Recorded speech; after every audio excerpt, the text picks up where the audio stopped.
We're gonna breathe some new life into this TJ behind me.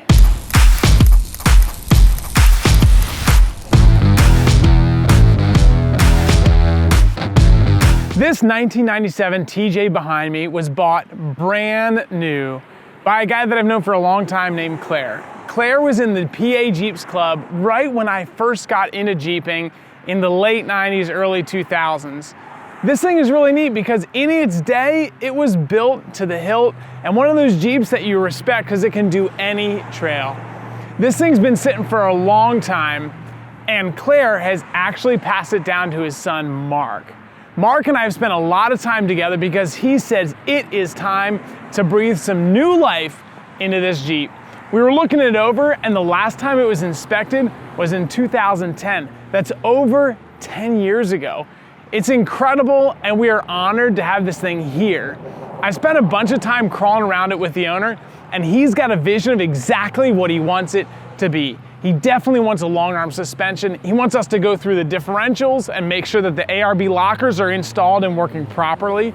We're gonna install a short throw shifter, clean up the Atlas transfer case and make sure that thing is shifting smoothly, as well as some awesome stuff from MetalCloak, like their long arm lift and their flat fenders. I can't wait to get this thing in the shop and torn apart because it's gonna be a blast to go through some of these older mods and make it new again.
As you can see behind me, we've got the TJ up on the lift. Travis has been working on it for 3 or 4 days now, and he's making some awesome progress. The first thing I wanted to show you is what we dug into first, which is the suspension and axle stuff. Right now, Travis is working on installing some weld-in bungs for the MetalCloak 4.5-inch long arm kit that we're installing. He's already done it on the driver's side, so I want to mock up this sub-frame plate that's gonna hold all of the control arms, and it's essentially the crux of the whole suspension. So right here is this really nicely fabricated piece of metal from MetalCloak, and it's gonna bolt in just like that. Whoop. Just like that. It's a pretty sweet foundation, and as you can see, it has all of the mounts welded in it for the front radius arms, as well as the upper rear control arms and lower rear control arms. This is beefy, super heavy, and is gonna take a lot of abuse off-road, which is cool because I think this Jeep's gonna be there. As you can see, we also have the Atlas transfer case out on the bench. With this Atlas, one of the things we're gonna do is get rid of these clunky shifters that never really work right, and we're gonna be installing the Advanced Adapters cable shifter specifically for the TJ. That puts the shifters right in the factory location so they can work real smooth, which is awesome. In doing that, we also noticed that this thing is leaking a lot of fluid from the output shafts, so we've ordered new seals for here and here. We're gonna clean this off and also change the fluid in it. The fluid that Advanced Adapters calls for in the Atlas transfer case is actually manual transmission fluid from AMSOIL. It's their 7590 weight, which I ordered and have here. Right now, Travis is working on prepping the passenger side of the frame with the weld-in bungs to hold that support on. As you can see, we've cut off all of the old control arm mounts, sanded them smooth, and painted them. So I'm excited to see what this thing looks like all together with that cross member in, and then we can start hanging some control arms.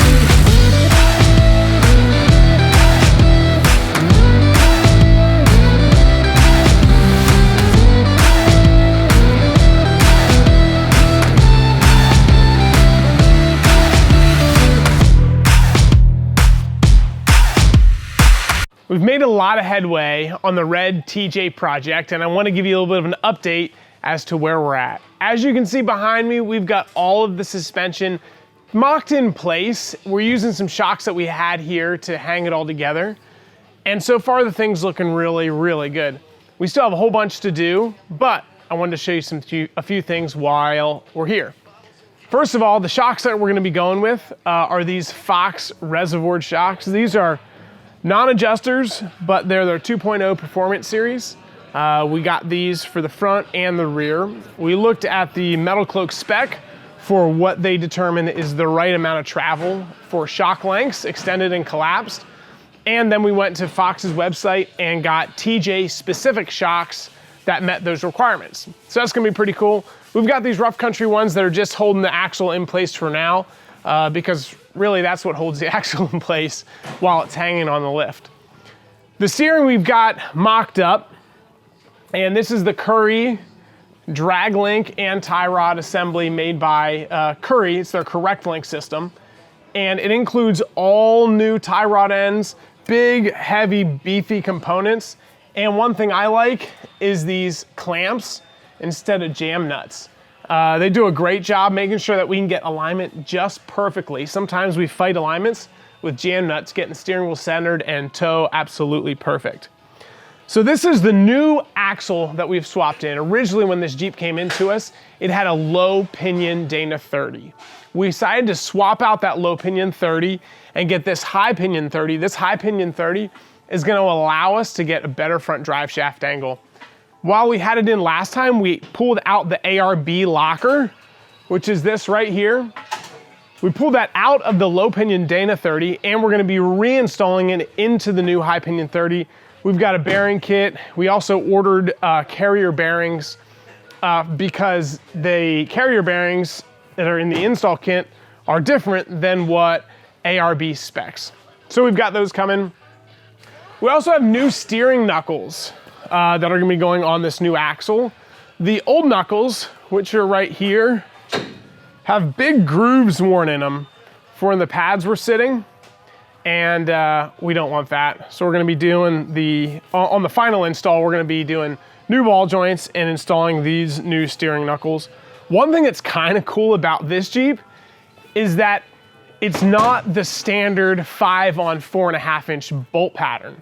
This has a full float kit with manual lockouts, and it's running a 5 on 5.5 bolt pattern, which is the same as the older CJs. It goes from about 5 on 4.5 to 5 on 5.5, which is noticeably bigger. And that full float lockout gives you the option of just with the flip of a switch, unlocking the hub. So then you disconnect an axle shaft. If you're ever to break an axle shaft on the trail, it's definitely a nice upgrade. We've got the suspension all in place. This again is the MetalCloak 4.5 inch long arm kit. And it comes with this pretty slick lock and load, which is pretty cool. This allows you to have proper suspension geometry the whole way through the range of travel. So on the street, you can set it. When you're off-road, you can unlock it, and allows that to work a little bit better than a standard radius arm setup. As far as skid plates go, you can see this thing's completely covered now. We've got the MetalCloak oil pan skid that's hugging the bottom of that oil pan. Of course, we've got this big old cross member in here and skid plate. We're gonna be pulling that back down to put the transfer case back in. We finally got the cables, so that should all go really well. And then in the back for skid plates, we've got this big monster from MetalCloak as well. That thing's pretty cool. It's a hybrid gas tank skid plate. It moves the gas tank up, and the bottom portion of the skid plate is steel, but the upper portion is all aluminum. As part of this kit, we had to weld on all new brackets on this rear diff. And if you're looking at this diff and saying, man, that doesn't look like a stock Jeep diff, you're right, because it's not. This is a Ford 9-inch rear axle. This was installed way back when this Jeep was built originally, and was originally built by Curry Enterprises. So it's pretty cool. It has an ARB locker in it as well. And so we've got that there. And I wanted to show you these brackets that we welded on. They come in the kit. And so it includes new upper control arm mounts. And they include them in the kit because these bushings are a lot bigger than the factory ones. It also includes a new track bar and track bar mount. Obviously, gas tank clearance is one big issue. So we've got plenty of gas tank clearance there. It was kind of funny when we took the old track bar out, it was almost worn in half right here from rubbing on the gas tank.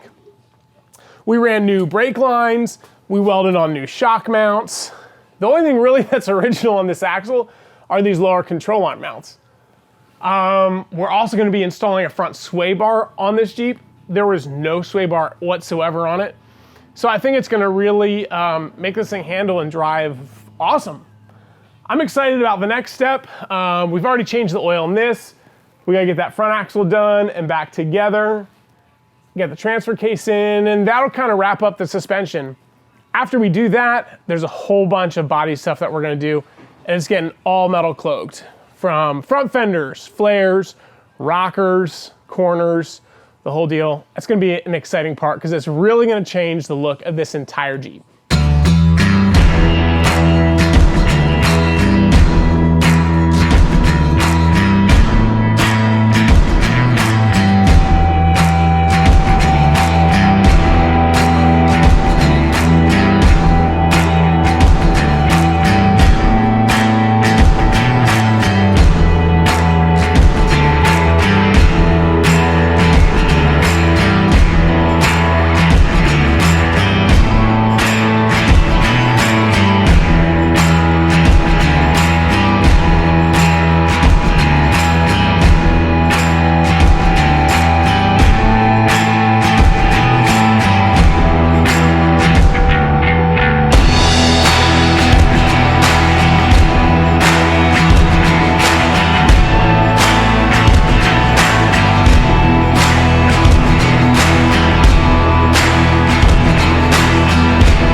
We've got the heirloom TJ project all wrapped up, and I am excited because the owner is coming to pick it up with his father, who bought this thing brand new in 1997.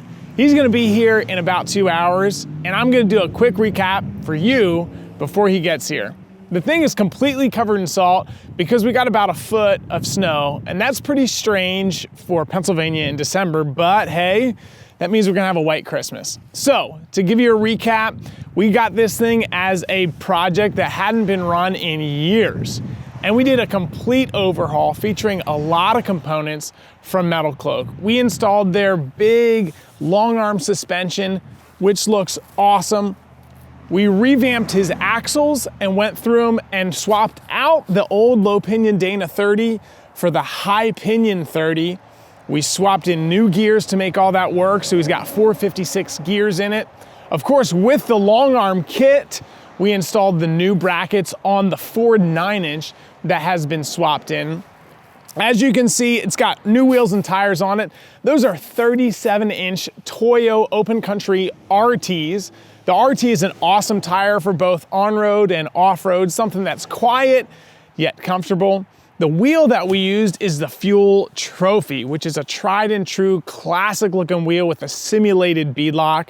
One thing about this wheel is that it comes in a 4.5-inch back spacing. So to make it work correctly, we actually had to use an 1.25-inch back space, an 1.25-inch wheel spacer, because we wanted to achieve roughly a 3.5-inch back space. Otherwise, those tires are gonna hit the control arms. We did the MetalCloak fenders, the flares, rocker guards, and rear corner guards as well. And we sprayed the flares with our Rhino lining. This is the Rhino lining hybrid application. And we sprayed our extra Rhino chrome coat on top of it to make sure that there's no UV degradation at all. The last thing I want to talk about is the Advanced Adapters Atlas transfer case. The transfer case was installed originally by his father, and we had to rework it, so we pulled it out, we reclocked it, and we installed the cable shifters from Advanced Adapters. This whole thing turned out awesome, and I'm completely honored to have this Jeep in our shop and to work on it for an old friend. Thanks for watching this video. If you like what you saw, give us thumbs up. Also, be sure to check us out on Instagram, Facebook, and YouTube. You may want to head over to Instagram because we just uploaded a post there of us all doing donuts in the parking lot after this snow. Thanks for watching this video. See ya.